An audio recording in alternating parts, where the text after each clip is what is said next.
श्री दुर्गा आपदुद्धाराष्टकम्।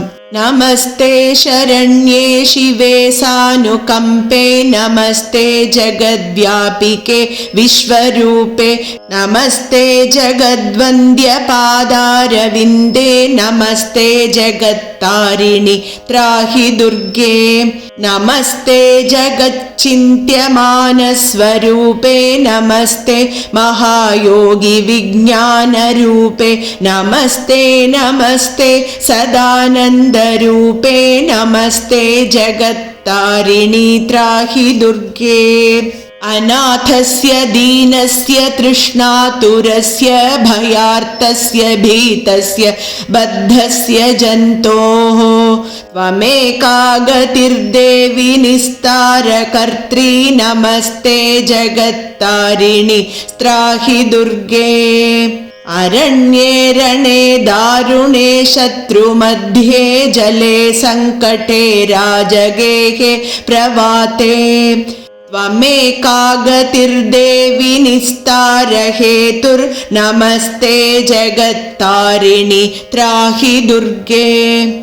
अपारे महादुस्तरेत्यन्तघोरे, विभत्सागरे मज्जतां देहभाजाम्, त्वमेका गतिर्देवि निस्तारनौका, नमस्ते जगत्तारिणि त्राहि दुर्गे। नमश्चण्डिके चण्डदोर्दण्डलीला समुत्खण्डिता खण्डलाशेषशत्रोः, त्वमेका गतिर्विघ्नसन्दोहहर्त्री, नमस्ते जगत्तारिणि त्राहि दुर्गे।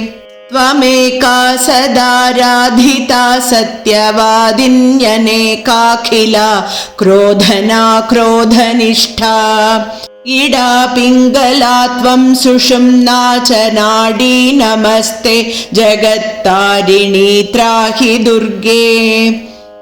नमो देवि दुर्गे शिवे भीमनादे, सदा सर्वसिद्धिप्रदातृस्वरूपे, विभूतिः सदां कालरात्रिस्वरूपे, नमस्ते जगत्तारिणि त्राहि दुर्गे। शरणमसि सुराणां सिद्धविद्याधराणां, मुनिदनुजवराणां व्याधिभिर्पीडितानां, नृपतिगृहगतानां दस्युभिस्त्रासितानां, त्वमसि शरणमेका देवि दुर्गे प्रसीद। इति सिद्धेश्वरतन्त्रे हरगौरी संवादे आपदुद्धाराष्टकस्तोत्रं सम्पूर्णम्।